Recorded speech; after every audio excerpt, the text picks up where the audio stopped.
Previously, we talked about two types of discrete distributions. We talked about the discrete uniform and we talked about the binomial distribution. The discrete uniform distribution, the probability is constant. An example of that would be rolling a die. If I roll a die and I want to record the number that's on the die, what's the probability that I get any particular number on that die? That probability is going to be 1/6 regardless of the number. Whether I get a 1, it's going to be, the probability is 1/6. If I get a 5, the probability is 1/6. With a discrete uniform distribution, the probability is constant. With a binomial distribution is independent repeated Bernoulli trials. Remember, a Bernoulli trial is an experiment where you only have two outcomes, a success and a failure. So a binomial distribution, we're looking at repeated Bernoulli trials. Something like that might be repeated flipping a coin 20 times. There are only two outcomes when you flip a coin. You're either going to get heads or tails. If my interest is how many heads I'm going to get as a result of flipping the coin 20 times, then my success would be getting a head. The probability of that success we refer to as P, and that would be equal to 1/2.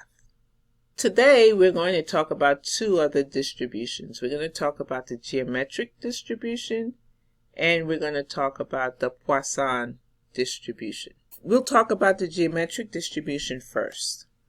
Suppose we have an experiment that consists of successive independent Bernoulli trials with probability of success. This should be a probability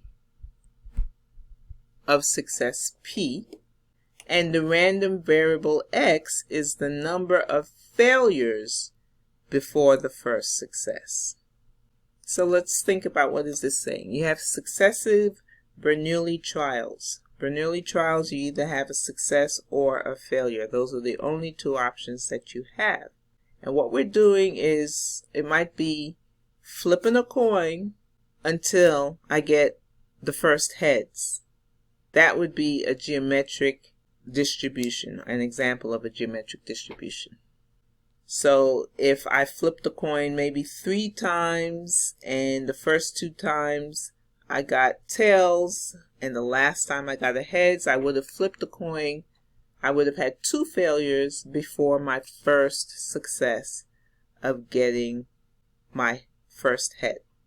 So with an X in this case would be what we call a geometric random variable, and the parameter is P. Remember, P is the probability of a success. The probability function for the geometric distribution is the probability of X equals to K is going to be P. Remember, this P represents the probability of a success, so probability of the first success. That's why we only have one power on the P. The rest of the trials are going to be failures. And remember, X represents the number of failures, so X equals K. There are K failures in this case. 1 minus P represents the probability of a failure. So we have P times 1 minus P, or Q, to the K power. How many possible failures can you have? You can have 0 failures. By having 0 failures means that on the first try, you got a success. So you only had to do it once before you got a success. Or it could be 1 failure, which means that you had 2 tries, and 1 was a success, 1 was a failure. Or K could be 2, which means you had 3 total trials, and 2 of them were failures, and the third one was a success, and so forth. As usual, another interest that we have is to find the mean and the variance. And we could go the long route in order to find the mean or the expected value. But if you know the specific type of distribution, you don't have to go through all of that trouble. You can just know the formula. And in this case, the mean of x, where x represents the number of failures, is going to be q over p, or 1 minus p divided by p. The variance of x is q divided by p squared, which is equal to 1 minus p divided by p squared. So these are some formulas that you should write down. Make sure that you have them close to you so that you're able to pull them out when you're ready. So let's look at this example. 80% of an eagle's offspring are able to fly when they are pushed out of the nest for the first time.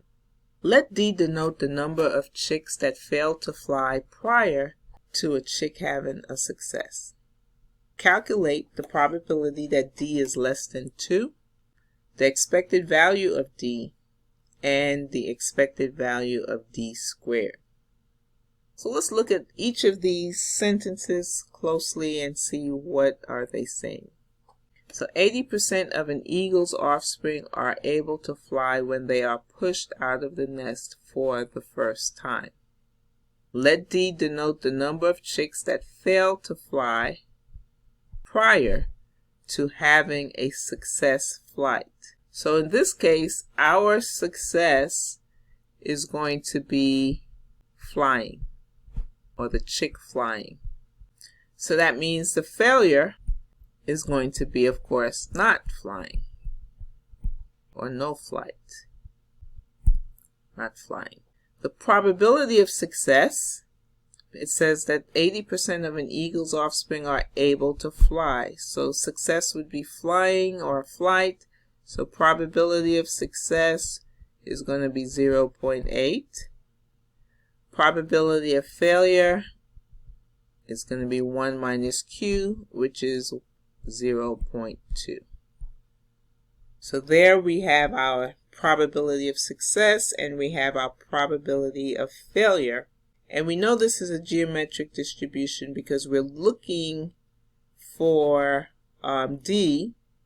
D represents the number of chicks that fail to fly, the number of failures before the first success.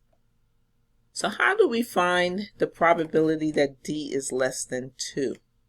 The number of failures is less than 2. Well, if we're looking at the number of failures, remember these values here begin at 0, 0, 1, 2, 3, and so forth. So this would be equal to the probability that D is equal to 0, or the probability that D is equal to 1. Those are the only two numbers that are less than 2, the only two possible failures that you can have. So we already know that P is equal to 0.8. And so what we're going to have to do is use our formula. Let me write the formula again. Probability that X is equal to K is equal to P for that one success times 1 minus P for the raised to the K, because we have K failures. Well, in this case here, K is equal to 0. So the probability that D, instead of X, we have D is equal to 0 is going to be 0.8. That's the probability of success. That's that one success. Times the probability of a failure raised to the 0 power, because we don't have any failures. Plus the probability that the number of failures is equal to 1. In other words, you have one failure and one success. is going to be 0.80, again, for that one success, and then a 0.20 for that one failure that you have. When I multiply these out and add them up, I get 0.96. Now let's look at the expected value of D. Remember, we can go the long route.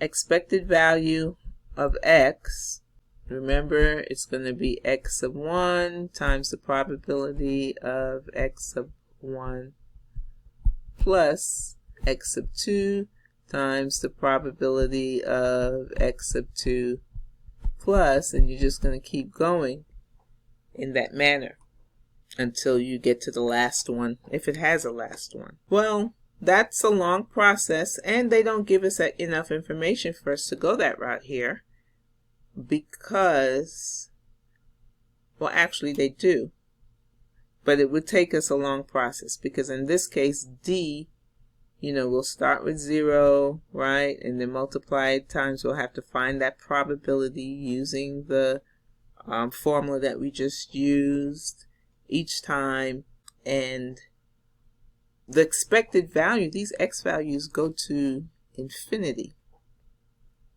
And so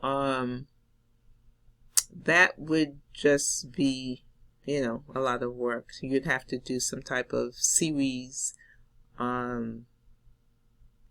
formula. I'm not saying it's impossible. I'm just trying to describe the amount of work that you would have to do. But if we already know the formula, why not just go on and use it? So for geometric distribution, where the random variable represents the number of failures, the expected value of the random variable is going to be Q over P. Q, we know, is 1 minus P, which is 0.2, and P is 0.8. That reduces to 1/4, or 0.25.